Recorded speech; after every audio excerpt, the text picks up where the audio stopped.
আজকে অন্নপূর্ণা যোজনার ফর্ম যাতে কম না হয়, প্রত্যেকটি মহিলা যাতে পান, এবং এটাও বলার যে একটা পরিবারে একটাই ফর্ম যাবে, এক একজন মহিলাকে এক একটি ফর্ম নিতে হবে না, কারণ ওই ফর্মের মধ্যে বিভিন্ন অ্যাকাউন্ট দেওয়ার জায়গা রয়েছে।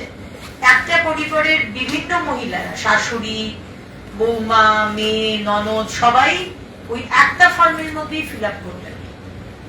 চারটে আলাদা আলাদা ফর্ম নেওয়ার দরকার নেই, এটা মানুষকে বলা। এবং একই সঙ্গে ফর্ম যাতে কম না পড়ে।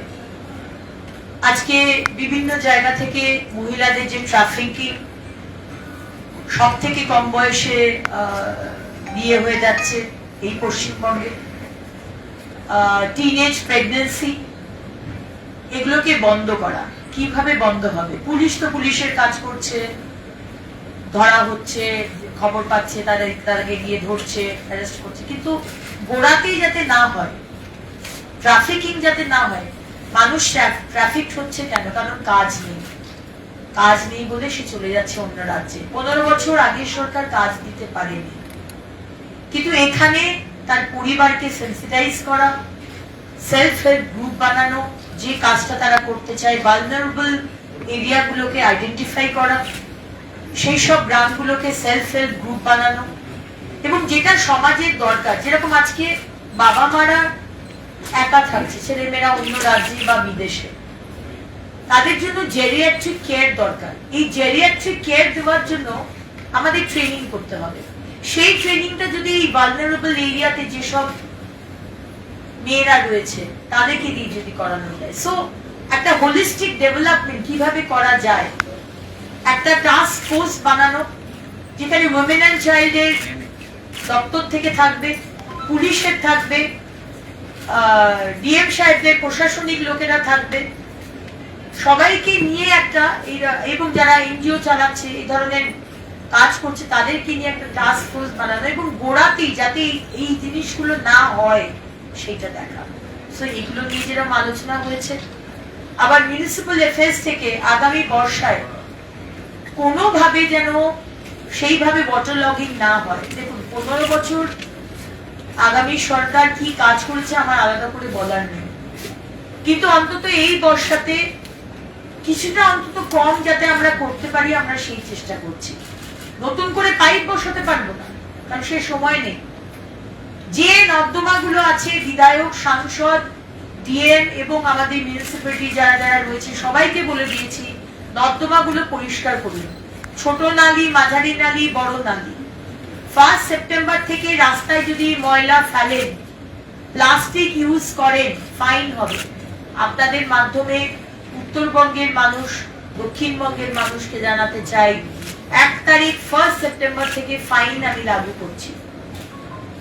কত ফাইন হবে সেগুলো আমরা পরে আলোচনা করব, কিন্তু ফাইন হবে। প্লাস্টিক এবং ময়লা ফেলার জন্য আমরা খুব ভদ্র, যখন আমরা বড় বড় মল, পিভিআর, সিনেমা হল, এসব বা 5 স্টার হোটেলে যাই, কিন্তু রাস্তায় নামলেই আমরা তখন কিরকম অভদ্র হয়ে যাই। আমাদের ছেলেমেয়েরা কিন্তু অনেক বেশি সেন্সিটিভ। স্কুলে যারা পড়ছে, কলেজে পড়ছে, তারা কিন্তু অনেক সেন্সিটিভ, তারা কিন্তু ময়লা করে না, ময়লা করি আমরা। পান পাড়া খেয়ে রাস্তায় থুতু ফেলা, ফাইন হবে। সেরকমই রাস্তায় পার্কিং, একই রাস্তার মধ্যে একটা গাড়ি যাচ্ছে, একদিক থেকে গাড়ি আসছে, একটাই রাস্তা, তার মধ্যে একদিকে পার্কিং করতে পারবেন, দুদিকে পার্কিং হবে না। যদি অন্যদিকে পার্কিং করেন, ফাইন হবে। যারা আমাদের লিগ্যাল পার্কিং ওয়ালারা রয়েছে তারাই আপনাদের ফাইন করবেন। শুধু লিগ্যাল পার্কিং হবে উইথ স্লিপ। 1 মাস বাদে 1 জুলাই থেকে কোনো স্লিপ থাকবে না, অটোমেটেড মেশিনস করে দেবো, যাতে কোনো রকম রেভিনিউ লিকেজ না হয়। সরকারের কোনো রেভিনিউ লিকেজ যেন না হয়, সেটা এই সরকার প্রথম দিন থেকে দেখছে। সুতরাং legal parking will be allowed, illegal parking হবে না। পার্কিং এরিয়াতে পেইন্টিং করে লিখে দেওয়া হবে পার্কিং জোন, তাহলে আপনারা জানতে পারবেন সাধারণ মানুষ কোনটা পার্কিং জোন আর কোনটা পার্কিং জোন নয়। ইললিগ্যাল হোর্ডিং নামিয়ে দেওয়া হবে। ভোট চলে গেছে, ভোটের পোস্টার, ফ্ল্যাগ, হোর্ডিং নামিয়ে দেওয়া হবে। এবং আগামী দিনে খুব তাড়াতাড়ি আমরা ডিজিটাল ব্র্যান্ডিং চালু করার চেষ্টা করব। ডিজিটাল অ্যাডভার্টাইজমেন্ট, ডিজিটাল হোর্ডিং হবে। যে বাস স্ট্যান্ড, আগের সরকার বাস স্ট্যান্ড গুলোকে পিছন দিকে দুটো বোর্ড ছিল অ্যাডভার্টাইজমেন্টের জন্য, কিন্তু সেখানে পলিটিক্যাল পোস্টার্স পড়তো, অ্যাডভার্টাইজমেন্ট হতো না, রেভিনিউ আসতো না। অর্ধেক জায়গায় বাস স্ট্যান্ড দখল হয়ে গেছে, এগুলো চলবে না।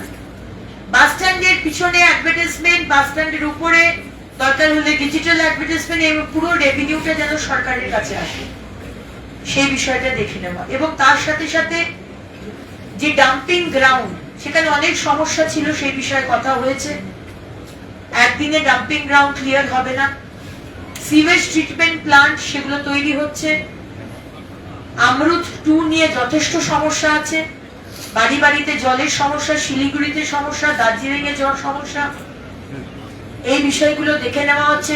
কোটি কোটি টাকা দেওয়া হলো আগের সরকার থেকে, আগের কেন্দ্র সরকার আগের সরকারকে দিয়েছিল।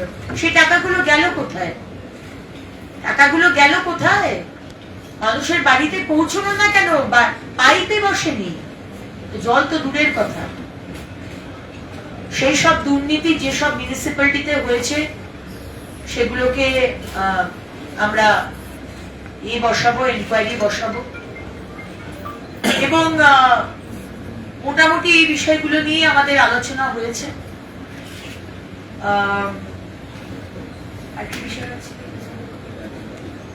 আচ্ছা, আমরা কিছুক্ষণের মধ্যেই ভোজনের পরে আমরা দার্জিলিং যাচ্ছি। দার্জিলিং এ মিরিক, কার্শিয়ং, কালিম্পং আর দার্জিলিং, এই 4টি মিউনিসিপ্যালিটি, সেইখানে বৈঠক ডাকা হয়েছে। 5টা থেকে বৈঠক। এবং আগামীকাল সারাদিন আমরা যেগুলো প্রবলেম এরিয়া, ব্ল্যাক স্পট যাকে বলা হয়, ওয়াটার লগিং, ল্যান্ডস্লাইড, এই ব্ল্যাক স্পট বা রেড স্পট যেটা আমরা বলি, আমরা সেখানে কালকে সারাদিন ট্রাভেল করব, স্টার্টিং ফ্রম মিরিক। সম্মানীয় সাংসদ থাকবেন। এবং কালকে আমরা নেমে আসবো জলপাইগুড়ি, দার্জিলিং থেকে। জলপাইগুড়িতে রাত্রে আমরা জলপাইগুড়ির municipality and in and around Jalpaiguri সমস্যা নিয়ে একটা বৈঠক করব। এবং 9 তারিখে জলপাইগুড়ির যে red spot and black spot, সেগুলো আমরা দেখব। এবং তারপরে বিকেলের দিকে আমাদের flight back to Kolkata. So এই বিষয়গুলোই মোটামুটি ছিল। আমরা কেন্দ্র সরকার, আমাদের দপ্তরের সম্মানীয় মন্ত্রী মাননীয় মনোহর লাল খট্টার জি কয়েকদিন আগে এসেছিলেন, এবং সেখানে আমাদের দপ্তর থেকে 5 রকমের জিনিস আমরা বলেছি, কেন্দ্র সরকার বলেছেন। আমরা সাংসদ, বিধায়ক এবং ডিএম সাহেবদেরও বলেছি। ইন্ডিভিজুয়াল পরিবার আরবান এলাকাতে থাকে, জমি আছে, বাথরুম নেই, সরকার বাথরুম বানিয়ে দেবে।